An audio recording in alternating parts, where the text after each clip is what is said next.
Hi everyone, a day in my life as merchandising here in Hungary.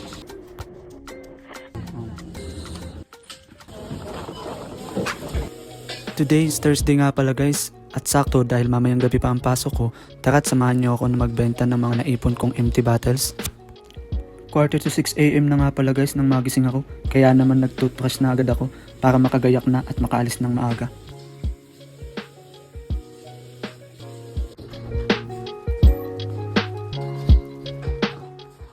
At ayan na nga yung mga naipon kong empty bottles. Kung mapapansin nyo guys, may mga kasama din yung incans. Umiinom kasi ako minsan ng beer.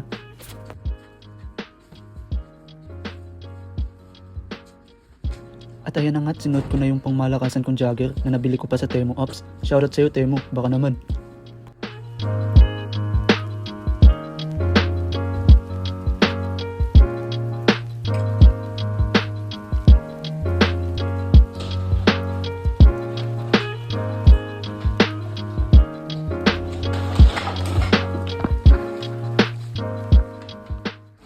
At ayan na nga guys, bitbit ko na yung mga kalakal.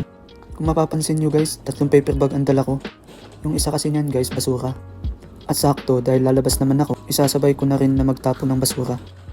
At bago nga pala ako makalabas ng mismong building guys, mahaba-habang paglalakad muna ang nilalakad ko.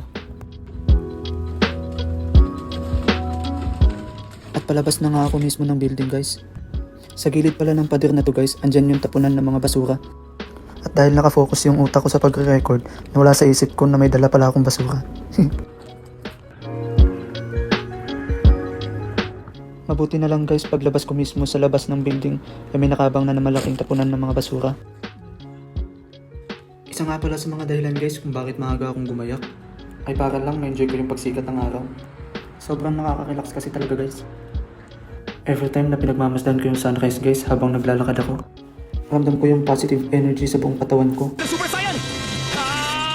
Isa pa pala guys sa dahilan kung bakit maaga ako, para na rin magawa ko yung pag-video ko. Iniiwasan ko kasi dyan guys yung crowded. Pag crowded kasi guys, medyo may ilang kang mag-video. Ayan nga pala yung pangalan ng grocery store guys. Dyan ko nga pala ihuhulog yung mga naipon kong mga kalakal. At dyan na rin ako mamimili ng mga basic needs ko guys. Fast forward ko na nga pala yan guys. Medyo mahaba-haba kasi yung video na yan. Kaya naman mag-enjoy na lang kayo sa panonood guys.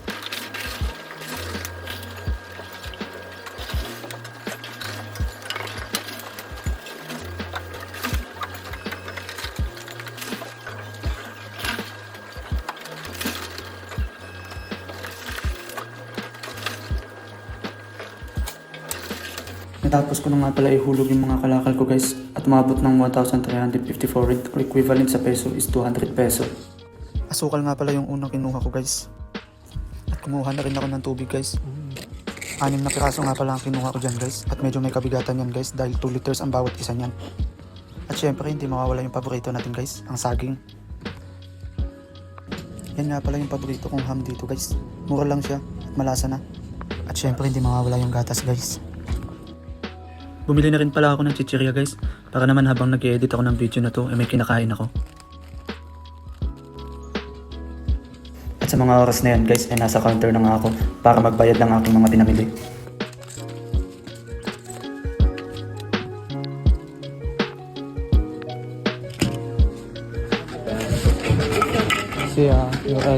At dyan nga ay umabot ng 5,400 yung pinamili natin.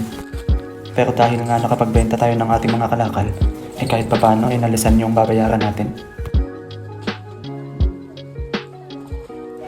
Isa nga pala sa mga nagustuhan ko dito sa bansang Hungary guys, ay yung kapag nagkugrocery ka. Dito kasi guys ay hindi uso na pinababag mo yung mga customer. Kapag tapos mo na mabayaran yung mga pinamili mo, ay bahala ka na nga na mag-pack ng mga ito. Which is pabor din sa'yo. Dahil lang sa ganun ay ma-organize mo nga ng maayos sa lalagyanan yung mga pinamili mo.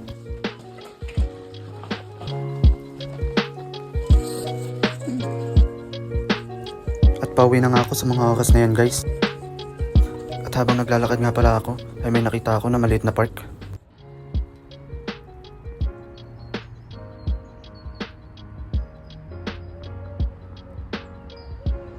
At naisipan ko nga muna na huminto at nang makapagpahinga muna ako. Medyo mabigat din kasi yung tubig na daladala ko guys. At dagdag mo pa yung napakalamig na klema na talaga namang mananakit yung mga daliri mo sa sobrang lamig.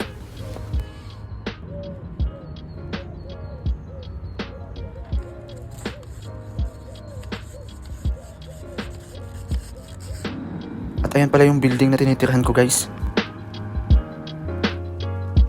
At yung bintana na yan guys, yan mismo yung room ko. Mabuti na nga lang guys at nasa second floor lang ito.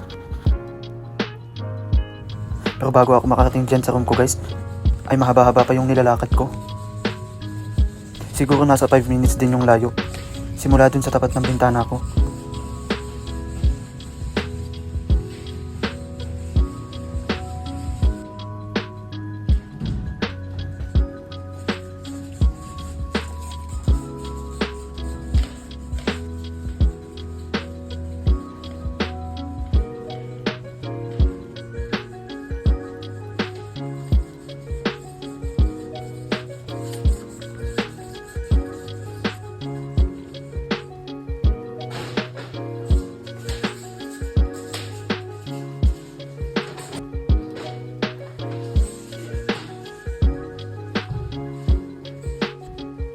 At yun lang guys. Salamat sa panonood.